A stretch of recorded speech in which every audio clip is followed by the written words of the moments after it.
Eu ainda muito novo, e eu confesso para os irmãos que eu tenho uns 17 anos tentando trazer esse homem em um trabalho nosso. Desde que a Quarta da Vitória começou, nós tivemos lá, primeiro ano, a missionária Maria Guia foi, tentei, segunda vez e tal. Só que o homem com agenda, meu irmão, internacional, não é fácil, né? Mas para a glória de Deus, hoje eu consegui.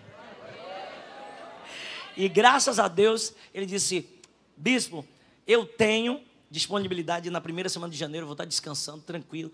E eu tenho essa disponibilidade. Meu Deus do céu, é essa a oportunidade. E ele está aqui hoje. Receba o servo de Deus com as palmas. Pastor Josué Brandão. Diga assim: Pastor Josué, deixe Deus te usar. Fique à vontade.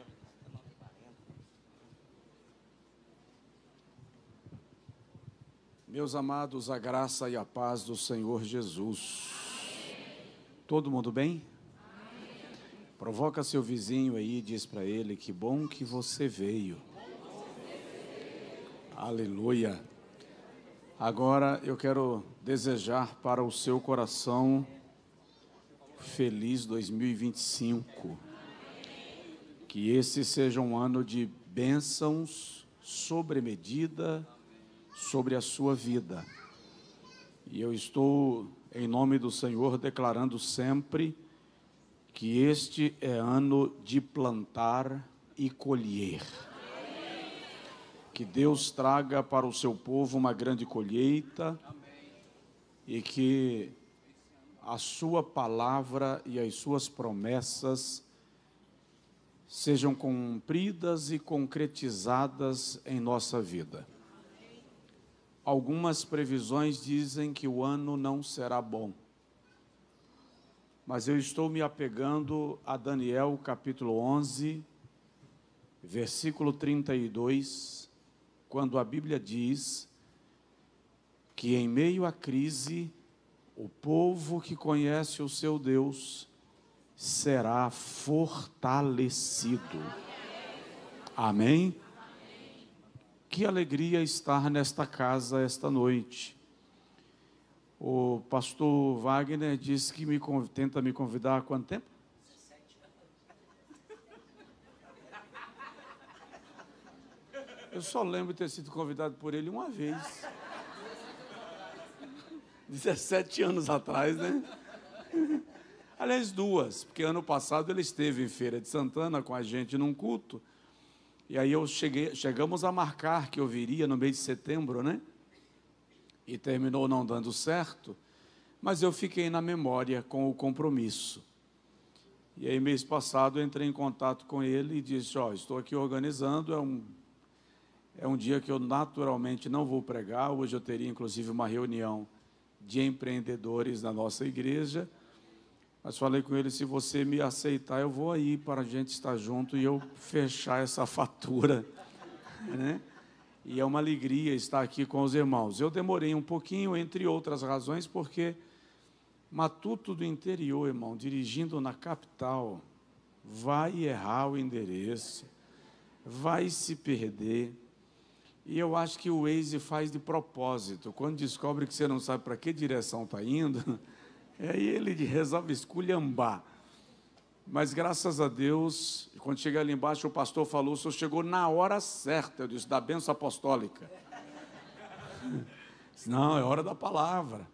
Então, graças a Deus. Mas o pastor Wagner Tavares me deu uma deixa hoje à tarde, porque eu falei com ele: olha, eu estou com uma enxaqueca muito forte.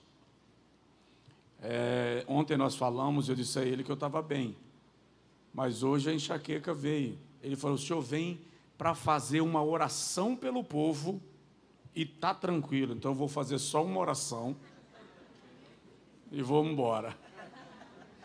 Abre comigo a sua Bíblia no livro que recebe o nome do Êxodo, capítulo de número 14. Vocês tocam?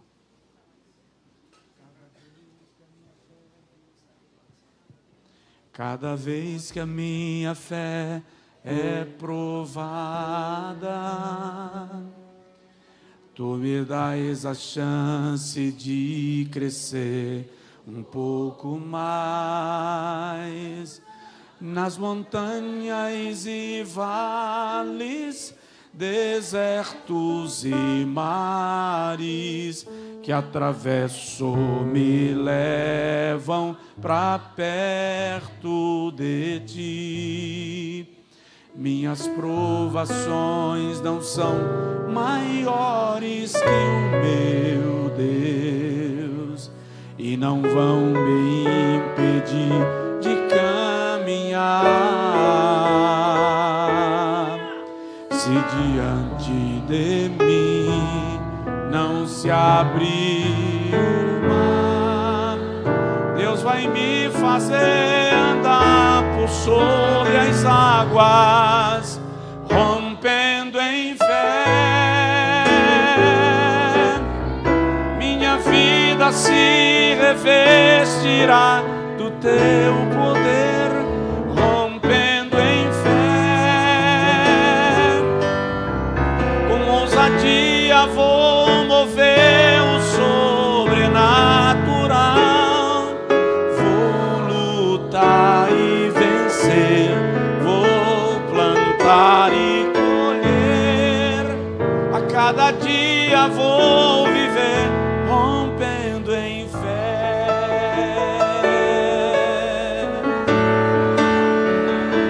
Todo mundo, cada vez que a minha fé é... Solta a voz. Tu me dás a chance de crescer um pouco mais. Nas montanhas e vales, desertos e mares que atravesso me levam para perto de ti.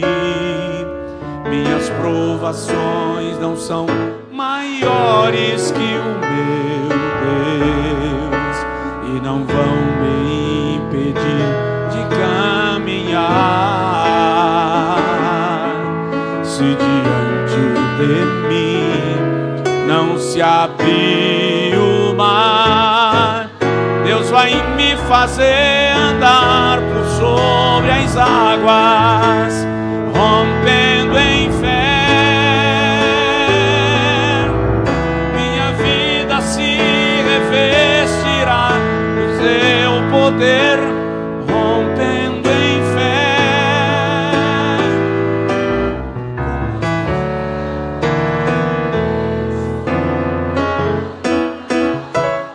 Vou lutar e vencer, vou plantar e a cada dia vou viver rompendo em fé.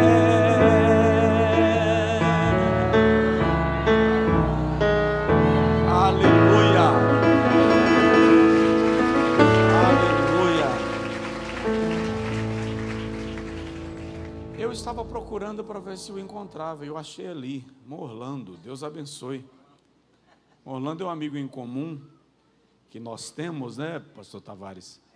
E em dezembro ele fez assim: quero lhe pedir um favor. Pois não. Atenda o bispo Tavares. Deus abençoe, obrigado, Orlando.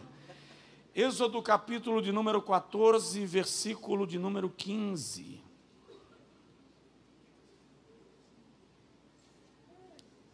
Então disse o Senhor a Moisés: por que clamas a mim?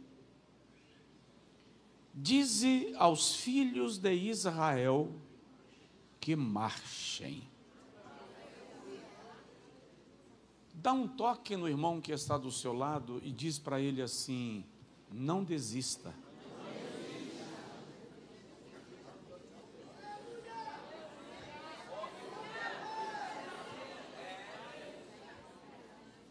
Eu vinha dirigindo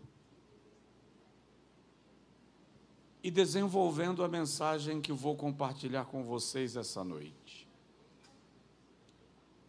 E pedindo ao Senhor uma palavra direcionada e exemplos bíblicos que pudessem ser aplicados a cada um de nós cada um dentro da sua realidade e do seu desafio de vida. No dia que te disseram que quando você aceitasse a Jesus, você não teria mais problema nenhum, pregaram para você um evangelho das organizações Tabajara. Só quem lembra dessa programação antiga da TV vai entender o que eu estou falando. Entregar a sua vida a Jesus não é a garantia de ausência de dificuldades. Entregar a sua vida ao Senhor e confiar nele não é a certeza de que você não terá problemas, mas é a segurança de não desistir nunca, jamais. Moisés é um dos maiores líderes da história de Israel, ou da história do mundo. Sua missão foi a missão de tirar do Egito uma nação de escravos para torná-la uma nação poderosa. Sem dúvida, Moisés é um dos grandes estadistas e legisladores de todos os tempos. Sem falar que ele é um dos maiores juristas da história. Se não o maior, com certeza entre os maiores higienistas da história. Para você ter uma ideia, a legislação de Israel é a base para a legislação de mais de 300 nações do mundo, hoje, no mundo moderno. Isto coloca Moisés, portanto, entre os grandes legisladores e juristas da história da humanidade. Mas o povo que ele está liderando é um povo escravo. E aquela geração que ele estava liderando era uma geração que só conhecia a liberdade de ouvir falar. Porque era uma nação que nascera na escravidão. São 430 anos que eles estão no Egito. E não conhecem o conceito de liberdade, independência e autonomia. Como Deus, que é onisciente, sabia o tamanho da demanda e do desafio que Moisés teria, tirou-o do meio dos escravos e o fez viver e crescer no meio dos seus dominadores. Para quê? Primeiro, para saber como eles pensavam. Segundo, para aprender as suas leis, as suas estratégias, os seus caminhos. A história revela que Moisés foi um dos grandes generais da história do Egito. A batalha mais difícil que o Egito enfrentou naquele tempo contra o exército da Etiópia, menciona Flávio Joséfos, historiador judeu naturalizado romano, o exército do Egito foi comandado por Moisés. Deus estava treinando Moisés para o que ele viria a ser e a fazer posteriormente. Sua missão era libertar o povo e, mais do que isso, organizá-lo enquanto nação. Tirar deles a mentalidade de escravos e dar para eles a mentalidade de nação livre e comprometida com o Senhor que lhes havia libertado. Quando Moisés sai do Egito liderando o povo hebreu, Faraó com o seu exército vem atrás. Moisés está à frente do Mar Vermelho. E quando alguém menciona, os egípcios vêm atrás de nós, e Moisés vê a multidão do exército. Não havia para onde fugir. De um lado estava o mar, à frente estava o mar. Atrás vinha o exército opressor. De um lado, os abismos daquela região deserta.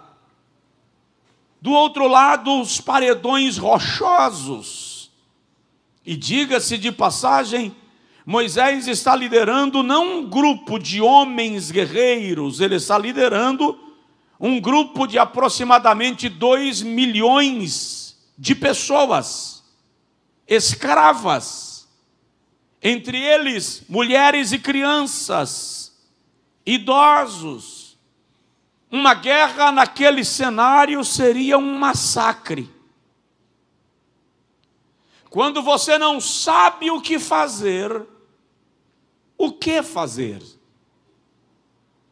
Ou eu vou inverter a pergunta: o que fazer quando você não sabe o que fazer? Moisés foi orar.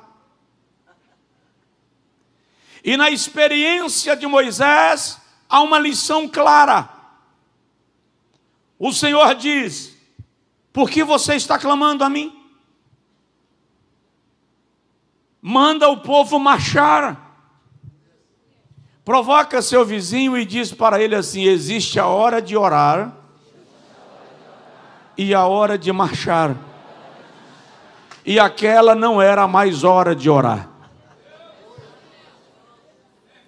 Manda que o povo marche. Recuar, não. Desistir, não. Avança. Como diz o velho louvor, Canaã é logo ali, depois do mar. E Moisés pergunta ao Senhor: marchar como? Para onde? E o Senhor pergunta a Moisés: que tens nas mãos? E Moisés olha e diz: um cajado. Mas, de verdade, nesse cenário aqui, o senhor pode me dar uma ideia de para que serve um cajado? Vou lutar contra o exército egípcio com um cajado? Só que o cajado já havia sido testado no Sinai. O cajado já havia sido transformado em serpente no Sinai e depois voltou a ser cajado. Ei, quando o cajado que Deus colocou na tua mão já foi testado, você não precisa ter medo do exército que vem atrás, nem do mar que está à frente. E o Senhor diz a Moisés: fere as águas. E a parte que eu acho mais interessante nesse texto é que quando Moisés fere as águas, uma leitura do texto, e os estudiosos do texto do Antigo Testamento mencionam que o mar não começou a abrir daqui para lá.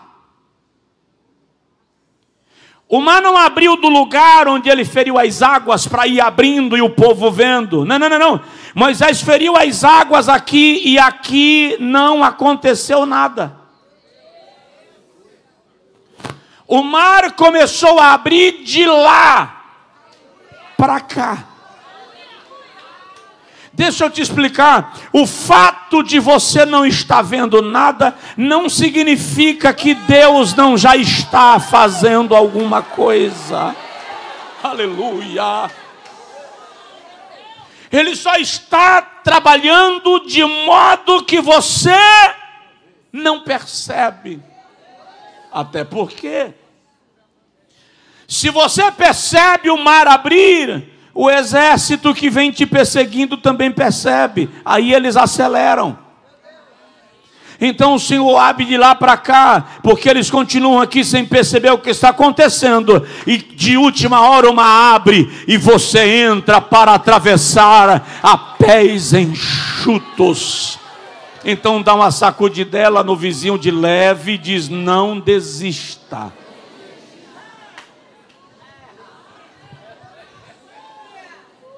E aí o Senhor me trouxe ao coração 4 ou 5 elementos para nós pensarmos. E eu quero começar dizendo: não desista da libertação da sua família. Satanás tem oprimido lares e famílias, cônjuges e filhos. E na batalha espiritual, muitas vezes você se cansa. Lutar contra as trevas é desgastante, machuca, esmaga. E muitas vezes você diz assim: Senhor, eu sou teu servo, eu sou tua serva, eu sou do círculo de oração, eu sou da campanha de libertação. Como pode eu ser da campanha de libertação e na minha casa a opressão está reinando? E os crentes religiosos dizem assim: está aqui na igreja dizendo que está libertando os outros, mas em casa o filho está oprimido. Está aqui na campanha de oração, na intercessão, mas o marido é um mulherengo, cachaceiro. Quero ver que autoridade tem. Ô língua! Deus vai te responder, língua solta. Mateus capítulo de número 15, versículo 21, vem uma das lições, um dos episódios de milagres mais lindos da Bíblia. Jesus havia saído da região da Judéia, foi para a região de Tiro e de Sidom. Ele saiu dos termos de Israel. E de repente a Bíblia diz que vem uma mulher, Cirofenícia.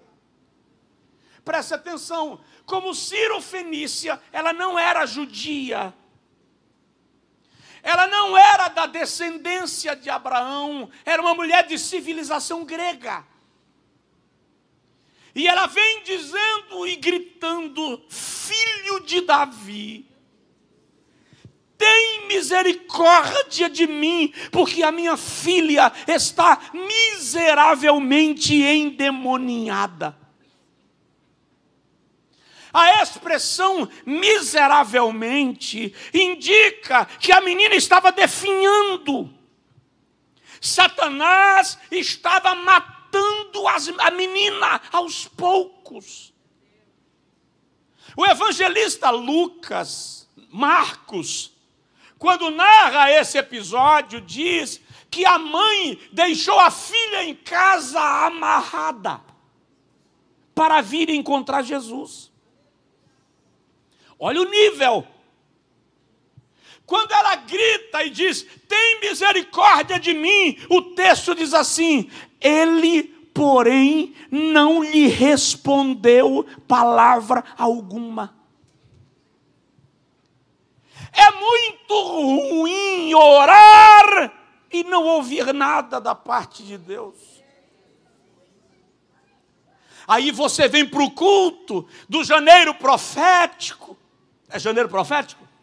E Deus levanta o vaso e fala com o irmão do teu lado esquerdo. Quando vai terminando, você diz: agora Deus vai falar comigo. Aí ele passa e fala com o irmão do lado direito. E você fica aqui: Senhor, lembra de mim, Senhor, fala comigo. Aí o profeta vai embora e Deus não falou com você. O silêncio reinou. Mas presta atenção, quem já foi para a escola sabe que o professor não fala nada na hora da prova. Você tem que entender isto. Aí enquanto Jesus se cala, os discípulos dizem assim: mestre, manda ela ir embora, porque ela vem gritando atrás de nós. Aí Jesus diz assim: eu não fui enviado, senão as ovelhas perdidas da casa de Israel. Jesus não estava dando esperança para aquela mulher, ele estava tirando a esperança. Ele estava dizendo: eu vim para a casa de Israel e você é gentia. Você não faz parte da minha missão em primeira mão. Quando Jesus diz isso, a Bíblia diz que a mulher ajoelhou. A maioria de nós teria se chateado, porque Jesus acabou de dizer: você não é prioridade, você não está na lista. Aí Jesus diz assim: não é bom pegar o pão dos meninos e jogá-los aos cachorrinhos. Aí a Bíblia diz que ela adorou. Adorar ali é prosqueneou. Ela já está de joelhos, agora ela coloca o rosto no chão.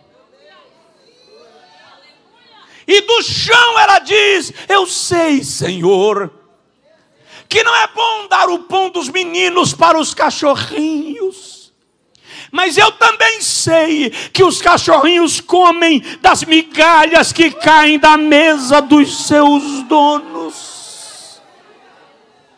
E ela diz: não é o pão dos meninos que eu quero, eu só quero a migalha. Jesus olhou para ela e disse: ó mulher, grande é a tua fé, seja isto feito para contigo como tu desejas.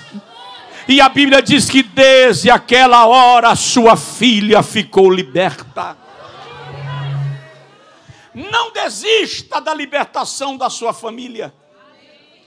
Ainda que um dos discípulos queiram que você pare de clamar, ainda que Jesus não te tenha respondido nada por enquanto, se curva, adora, ajoelha, beija os pés do mestre, canta, celebra. O milagre da libertação vai entrar na sua casa para a glória de Deus. Eu me lembro de uma irmã, eu estava pregando numa igreja presbiteriana, e ela chegou para mim depois do culto e disse: pastor, eu já a conhecia, na verdade, esposa de um grande empresário. Ela disse: meu marido foi embora com a amante, investiu X milhões em um apartamento para ir morar com a amante. E eu estou muito preocupada e abatida, disse ela. E ela falou: eu fui numa vigília essa semana, e lá Deus usou um vaso e disse para eu desistir dele, porque ele não é meu. Eu perguntei: a senhora é casada? Ela disse: há 22 anos. Eu disse: casada, 22 anos. E eu falei: depois de 22 anos de casada, irmã, o marido ainda não é teu? Que trem difícil.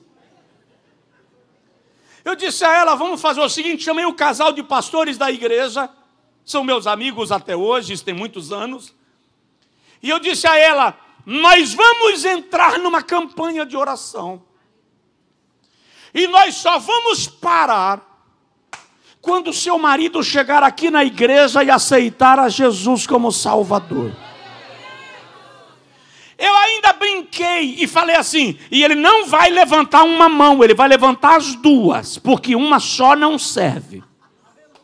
Ela deu uma risadinha sem graça, como se dissesse: ele não entendeu a gravidade do problema. E fomos embora. E eu ia pregar lá com frequência. Depois de algumas semanas, no meio do culto, eu vi quando ele entrou na porta da frente da igreja e assentou na última fila.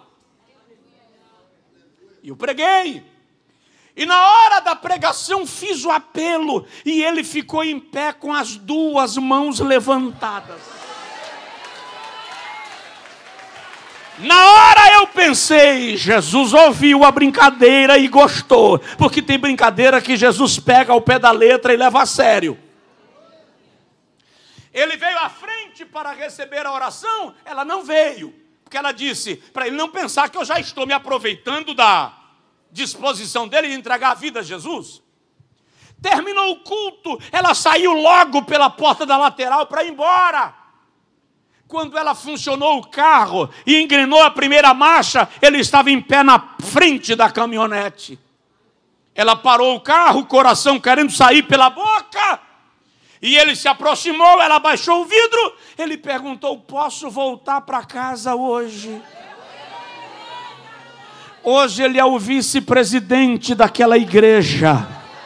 Porque Deus é poderoso para libertar teu marido, teu filho, tua mulher. Ele é poderoso para quebrar algemas. Levante assim a sua mão ao céu e declare comigo, a minha casa é lugar de bênção. E eu determino todos na arca comigo. Aleluia.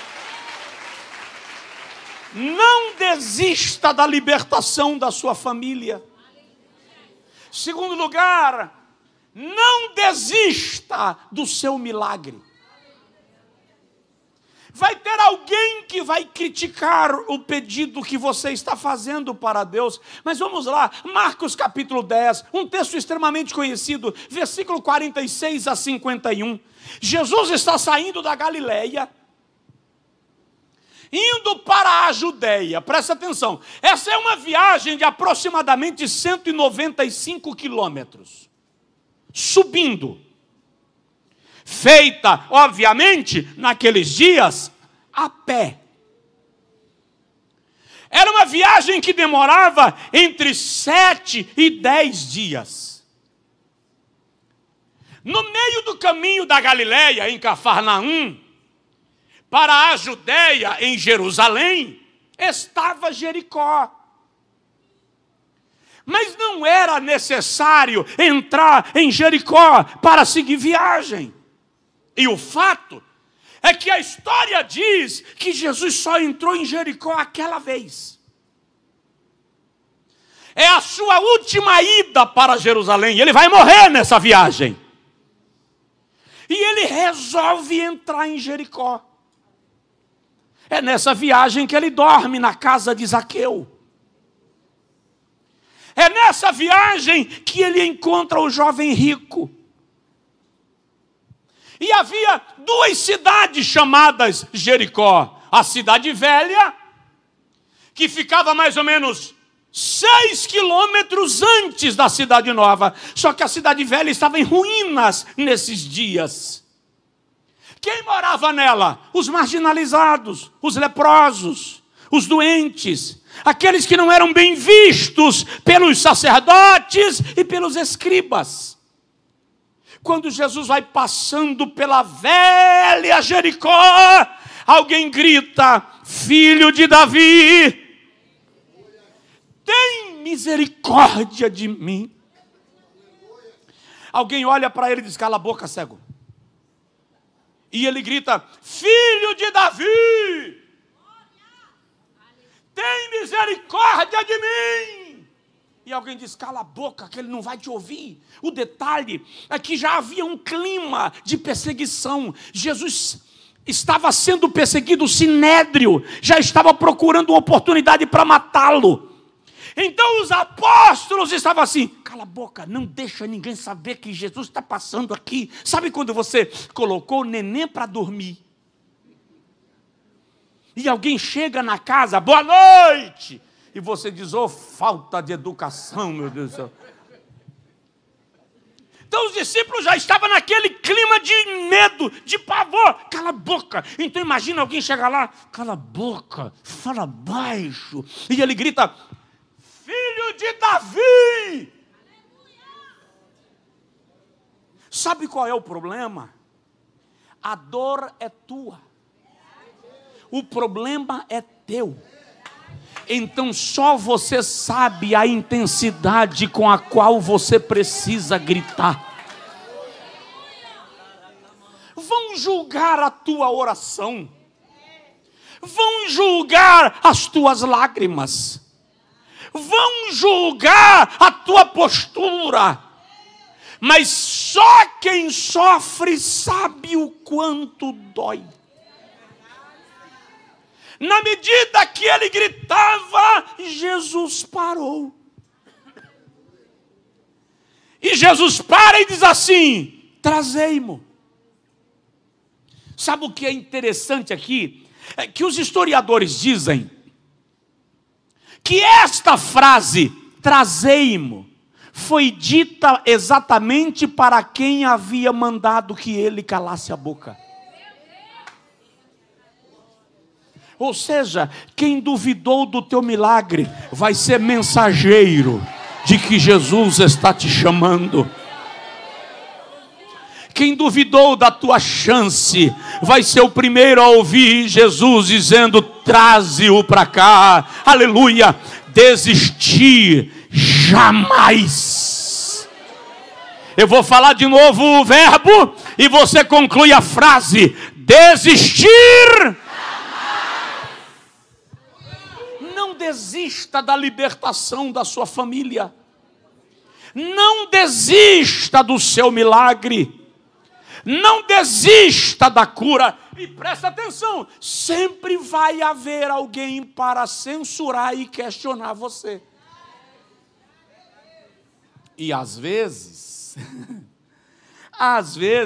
quem censura e questiona é a pessoa mais espiritual do ambiente. Lembra de Ana? Quem foi que questionou Ana? Até quando você estará bêbada diante do altar?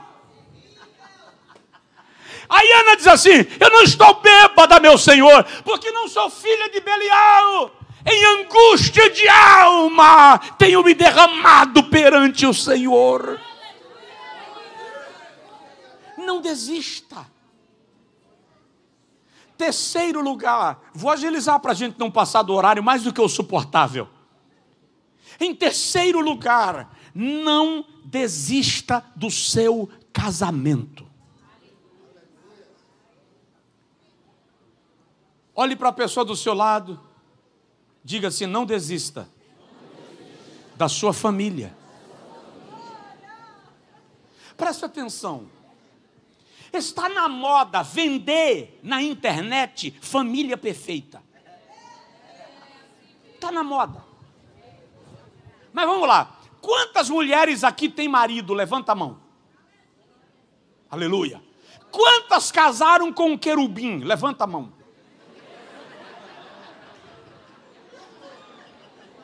Não é anjo. Quantos homens aqui têm esposa? Levanta a mão. Quantos casaram com um serafim? Pode até ter casado com um serafim, está aí. A palavra serafim significa chama, fogo, aquele que está em chama. E tem mulher que é um serafim, irmão. Se você vacilar, irmão, ela te... Tem homem que só Jesus na terra. É querubim, mas a espada está na mão. Casamento é a arte de dirigir um carro no qual o acelerador e a embreagem está do lado do motorista. O freio e o volante estão do lado do passageiro. Casamento é a capela. É dançar sem música. Casamento é quase caminhar sobre as águas. Presta atenção. Duas pessoas que nunca se viram se encontram no shopping, na faculdade, na escola, no seminário, na igreja. E os olhares se cruzam. O coração dá uma desestabilizada. A pressão varia. Tem hora que vareia mesmo, não é nem varia. Aí nasce um sentimento. Namoro.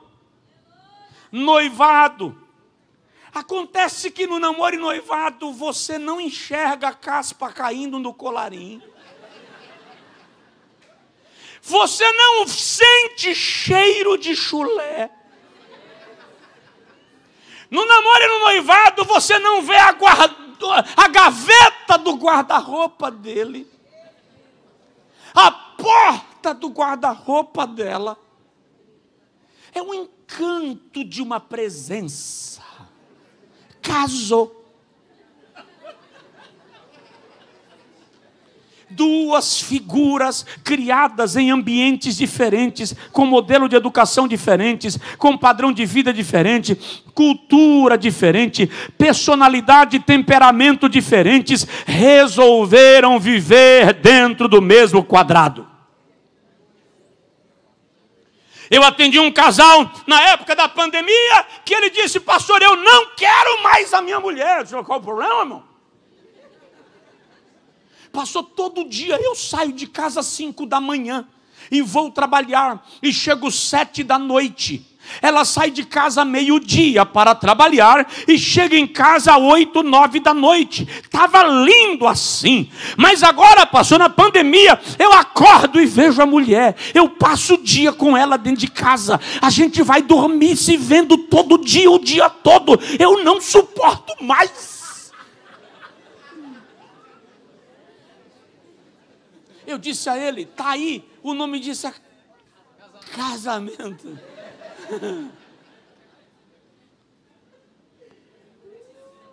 Aí, ela é sistemática. Ela coloca o prato. Aliás, tem aquele negócio que coloca embaixo do prato, qual é o nome que sumiu aqui? Supla. O prato, o pratinho menor, o pires, a xícara, a colher grande, a colher pequena, o garfo, a faca, aquela outra faca da sobremesa. Ela é sistemática, matemática. Ele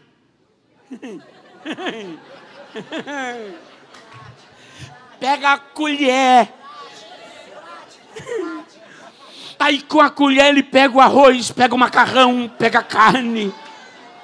Ela olha, dá uma vontade de torcer o pescoço, mas não pode. Aí ela diz assim: oh Jesus, me dá graça, porque se o Senhor me der força, eu faço o que eu estou com vontade. Às vezes é ele que é sistemático e ela não está nem aí. Às vezes ele é do tipo que arruma a gaveta de cueca, branca com branca, preta com preta, azul com azul. As camisas, branca com branca, azul com azul, rosa com rosa. Ela, quando abre a porta do guarda-roupa, as roupas caem em cima. Essa junção é um milagre. E tu quer ver coisa? Quando vêm os meninos. Porque eu digo sempre que filho é o hóspede folgado de um hotel que nunca manda fatura. Quem tem filho, levanta a mão. Então você está entendendo. Come de graça. Não tira o prato da mesa. Se mandar tirar, diz assim: eu tenho que fazer tudo nessa casa.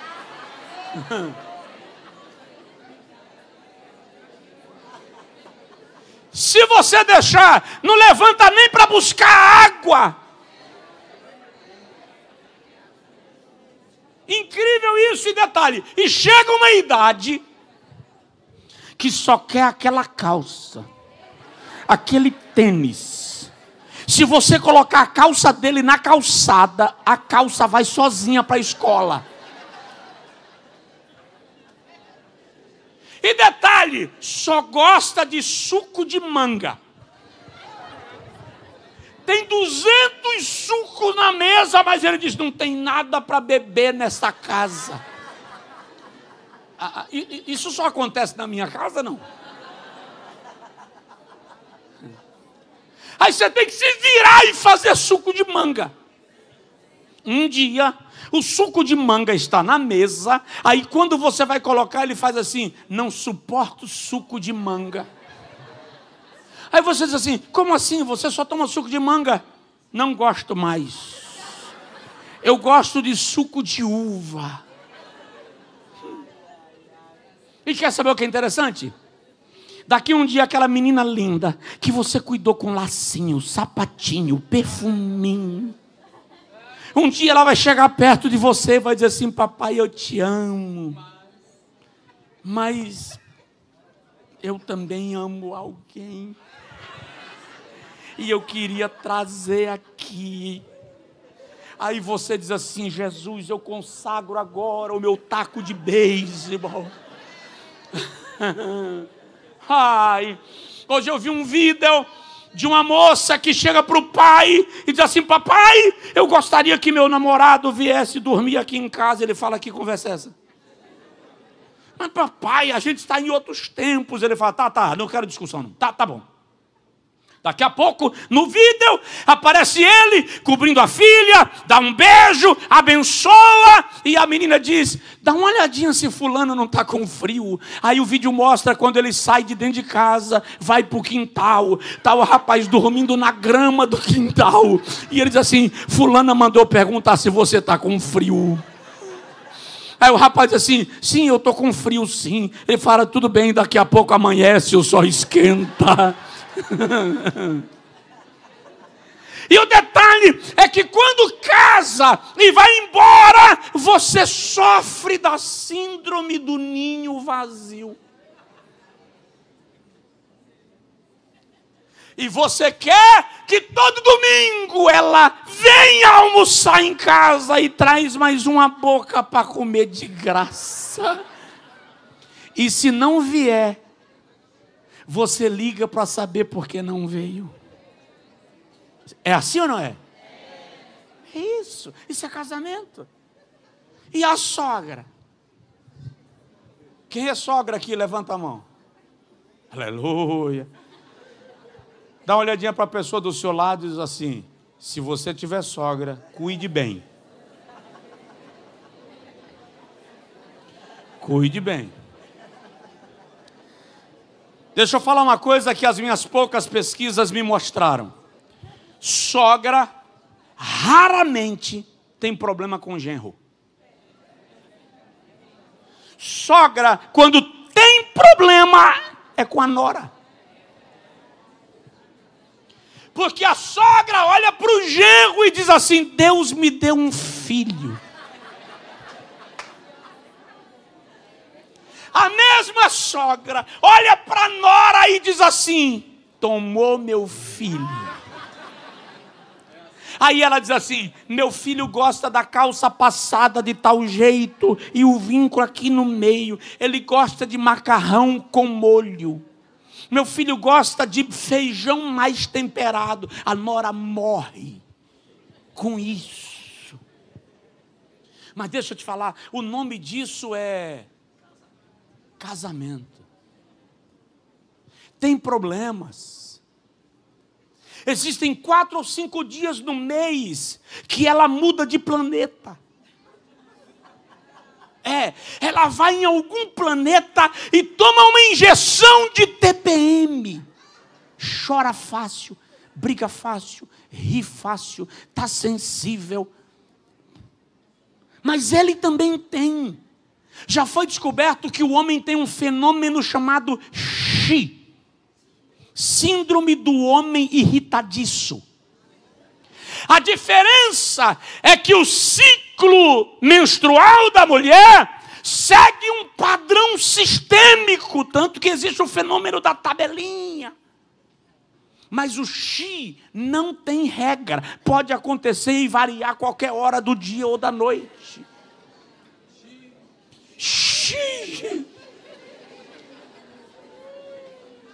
Perguntaram para a mulher do evangelista Billy Graham, uma certa feita, se ela já havia pensado em divórcio. E ela disse: em divórcio nunca. mas em assassinato algumas vezes. Tem hora que marido mata de raiva, que mulher irrita, que filho grita, mas o nome disso é casamento.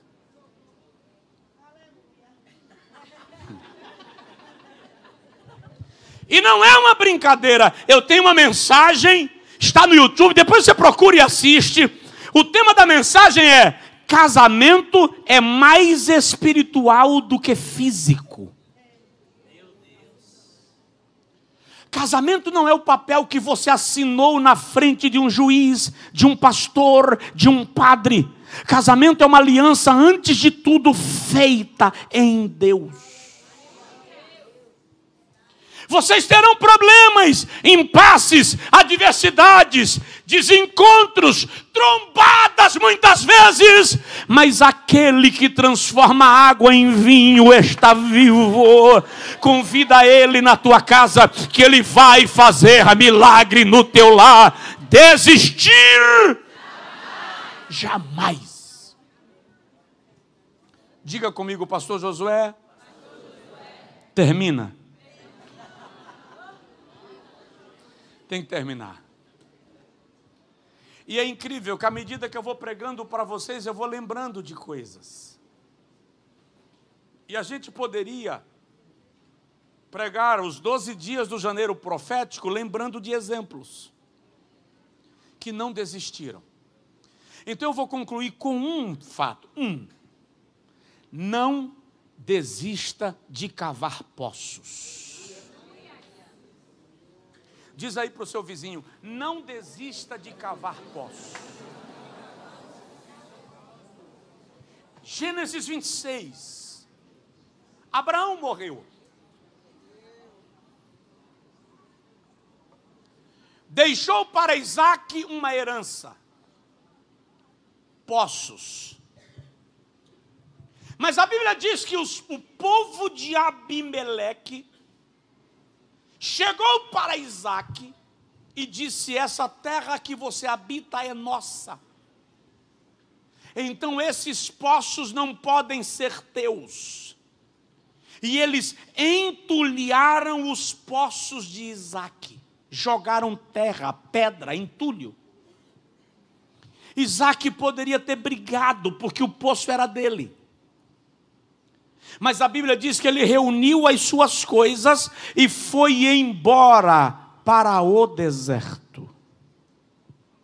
Quando chegou no deserto, a Bíblia diz que Isaque cavou outro poço. Aí a Bíblia diz que deu água. Diga comigo, deu água. Os pastores de Gerar vieram e disseram a Isaque: essa terra é nossa. Então este poço é nosso. E tomaram os poços de Isaque. E a Bíblia diz assim: e Isaque não quis contender. E olha que o texto diz que Isaque era mais poderoso do que eles. E poderia contender e brigar e ganhar na espada. Mas ele foi embora para mais dentro do deserto. E quando chegou lá no deserto, ele cavou outro poço. E a Bíblia diz: e deu água. Diga comigo, o que importa não é o poço, é a promessa.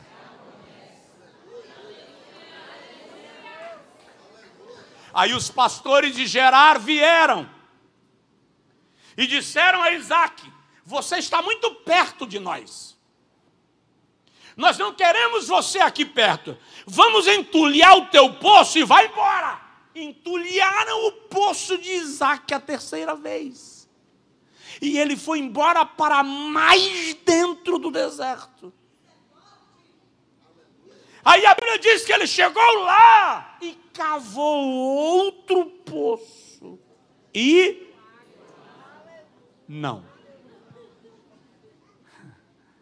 Agora diz assim: e não deu água.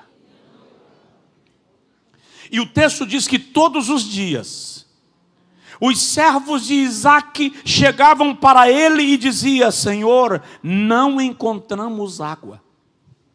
Era o deserto. Água no deserto é mais importante do que ouro.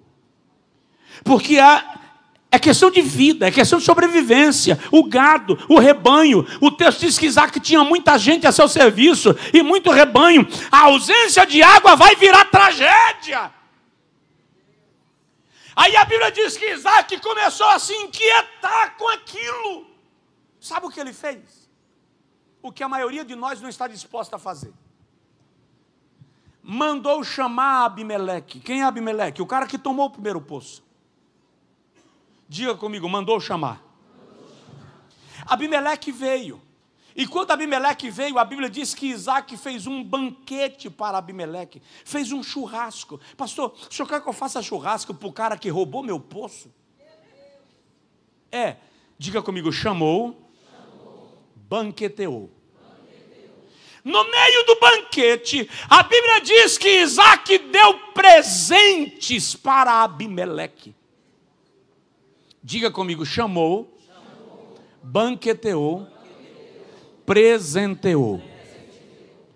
Quando terminou de presentear, Abimeleque diz: nós temos visto que o Deus do teu pai é contigo, e nós queremos fazer uma aliança com você. Aí a Bíblia diz que Isaque os abençoou.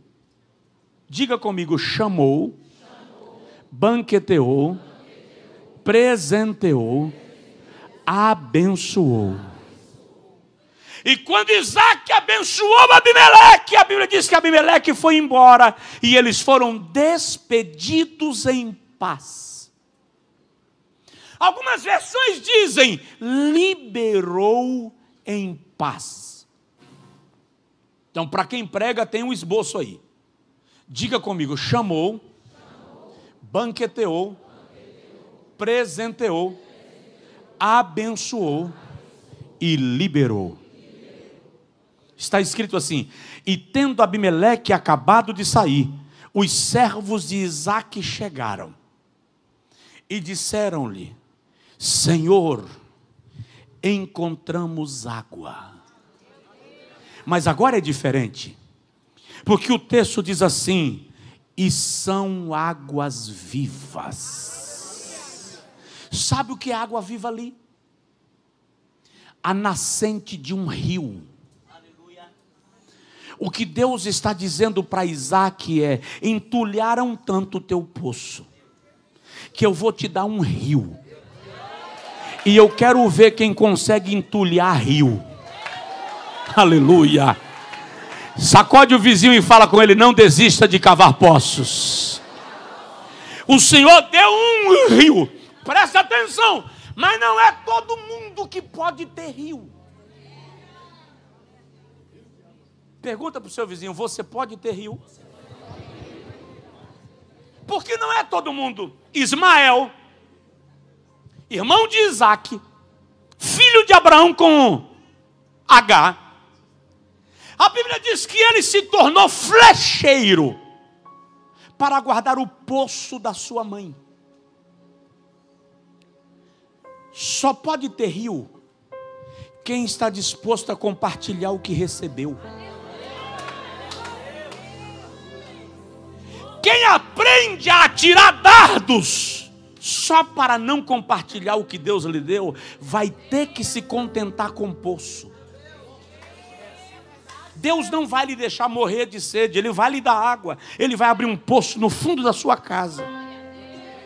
Mas existem pessoas que têm consciência que elas precisam regar o terreno dos outros, a lavoura dos outros, a vida dos outros. Quando você está disposto a regar, Deus olha para você e diz: um rio não basta para você, eu vou te dar o poço.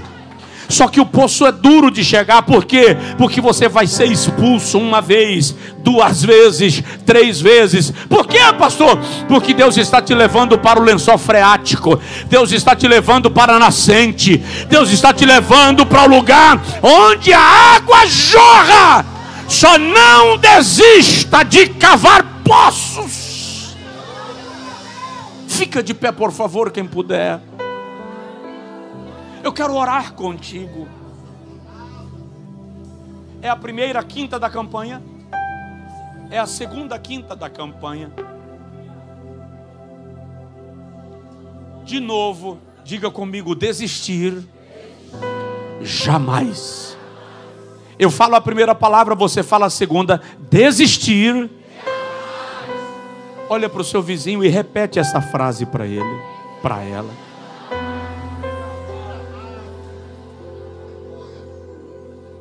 Ore comigo. Diga com as suas palavras. Mas você pode dizer para Deus: o Senhor sabe como está difícil. O Senhor sabe que eu cheguei aqui cansado. O Senhor sabe que eu venci o ano moído. O Senhor sabe que eu não aguento muito mais. Mas eu não vou desistir. Eu não vou abrir mão do que o Senhor me prometeu. Eu creio. Eu sei que o Senhor abre mar para sol, para lua, reverte diagnóstico.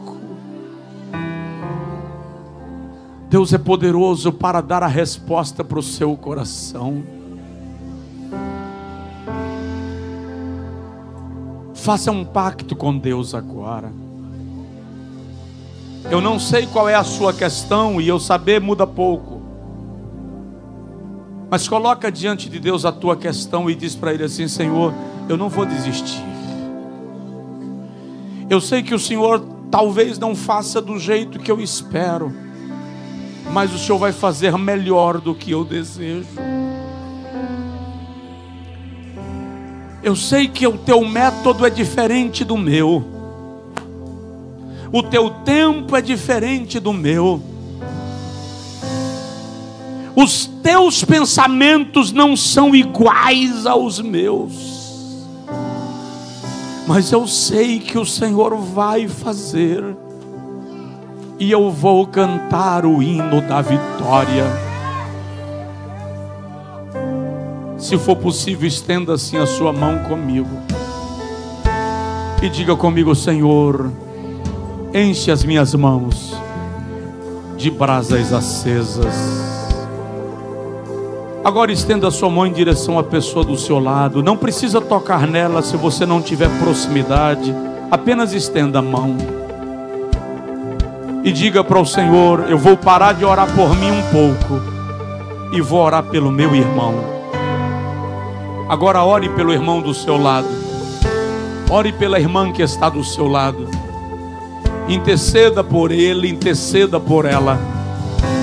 Pede para o Senhor renovar as suas forças. Pede para o Senhor renovar o seu ânimo. Pede para o Senhor renovar a sua fé. Para o Senhor renovar a sua disposição. Continue gritando, Jesus vai ouvir. Continue adorando, Ele vai libertar a sua casa. Continue insistindo, Ele vai restaurar a tua família. Continue cavando, Ele vai fazer sair água da rocha. Há um milagre chegando para a sua vida.